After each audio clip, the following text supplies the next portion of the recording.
의사라는 사람들이요, 이렇게 충격적인 일을 벌였나 싶습니다. 파업을 한 의사들이 응급실로 돌아온 의사, 그리고 군의관들의 정보가 담긴 이른바 블랙리스트를 만들어서 돌리고 있다는 겁니다. 이 사이트의 이름은 감사한 의사랍니다. 비꼬는 표현이죠. 국민들을 위해서 응급실을 떠나지 않은 의사들을 향해서 응급실 부역자라고 부르면서 실명, 학번, 의대 학번, 근무지, 의사 면허, 전화번호, 이메일, 카톡 아이디 다 올려가지고 지금 저격을 유도하고요. 심지어는 청첩장, 장인 장모가 뭐라는 사람인지, 집이 어딘지, 어디서 어떻게 이사했는지 이런 것까지 지금 다 올리고 있다는 겁니다. 스트레스를 받아서 탈모가 왔다. 지금 그 부역자라는 사람이 그런 특징이 있다는 거예요. 심지어는 미인계로 뽑혀서 교수님과 연애를 한다라는 확인되지도 않은 정보들까지 마구 퍼뜨리고 있습니다. 자,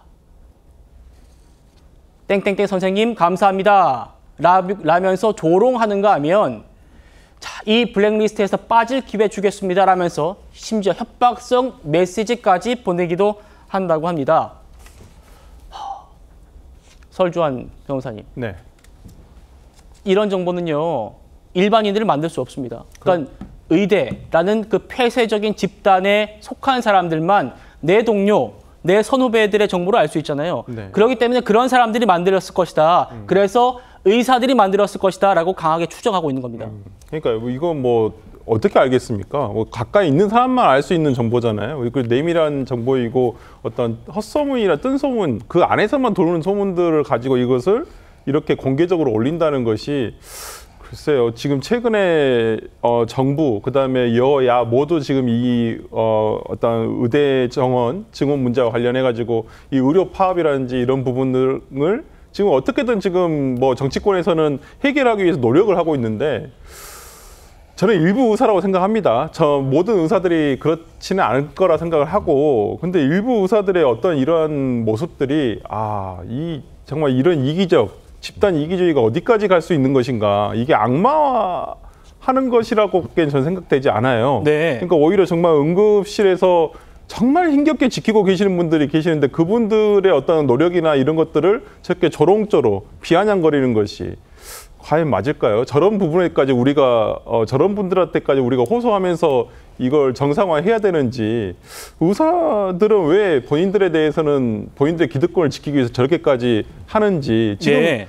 정부나 어찌 보면 정치권에서도 최대한 애우를 하면서 최대한 이게 같은 협상 테이블에 앉아서 해결하기 위해서 노력을 하는 와중인데 저런 모습을 보여주신다는 것이 이런 존중, 노력을 아주 발로 차는 것 같아서 너무 마음이 안 좋습니다. 그러니까요.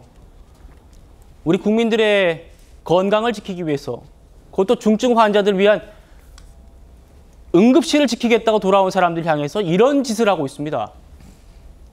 참. 경찰의 속보가 들어왔습니다. 같이 보시죠. 자, 지금 이 응급실 의사 블랙리스트와 관련해서 5명을 수사 중이다라고 밝히고 있습니다. 속보 자막, 네, 지금 나가고 있죠. 용의자 2명을 우선 특정했답니다. 그리고 1명은 이미 조사를 했대요. 송치를 한 단계라고 밝히고 있습니다. 자, 그리고 게시자 3명도 추가로 특정해서 수사를 벌이고 있다. 또 적용한 혐의는 스토킹 처벌법 혐의고 다른 관련자들을 추적하고 있다라는 겁니다. 구자영 변호사님, 경찰이 지금 빠르게 대응하고 있는 것 같습니다. 맞습니다. 저거는 엄연한 범죄 행위입니다. 누군가를 괴롭히기 위한 의도에서 신상 정보를 제3자에게 볼 수 있도록 게시한다라는 건 전형적인 스토킹 행위이기 때문에 스토킹 처벌법상의 위반이라서 징역형까지도 가능하거든요. 그리고 그 내용이 또다시 아까와 같은 그런 굉장히 부적절한 내용일 경우에는 명예훼손이나 모욕이나 이런 것도 성립될 수 있고, 최근에는 또 저걸 또 부역이라고 표현하면서 공격하던데 거기서 빠지면은 신상 정보를 내려주겠다라는 얘기도 돈다고 합니다. 그러면 굉장히 명백한 협박이거든요.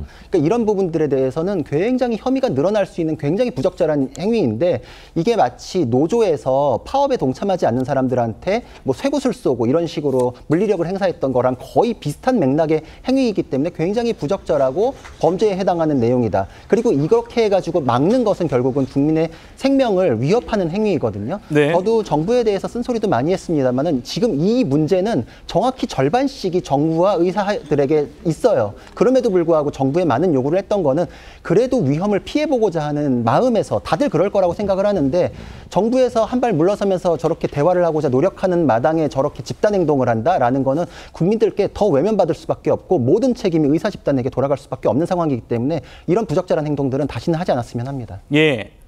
경찰이 강경하게 지금 대응을 하고 있는 것 같습니다. 동료들로부터 이렇게 부역자 소리를 듣고 또 신상 정보가 공개되는 이런 험한 일을 겪고도 분만, 또 소아과를 비롯해서 응급 의료 현장을 지키고 있는 의사분들은 이 블랙리스트에 굴복하지 않겠다, 우리는 환자 받겠다라는 의지를 밝히고 있습니다. 강 부위원장님 어떻게 보십니까? 그러니까 이제 이렇게 시급한 상황에서 한 손이라도 더 보태려고 하는 의사분들의 마음을 왜 이렇게 몰라주는 건지 지난 설 연휴 때 연휴가 3일이었습니다. 그때 응급 환자가 한 6만여 명 발생했다고 해요. 근데 이번 추석 같은 경우는 휴일이 더 많아가지고 5일입니다. 그러면 더 많은 환자가 발생할 가능성이 매우 높거든요. 그래서 의사분들 한 분 한 분이 아쉬운 이 상황에서 이러한 문제들이 벌어진 걸 보니까 참 마음이 안 좋다 이런 말씀 드리겠습니다. 예.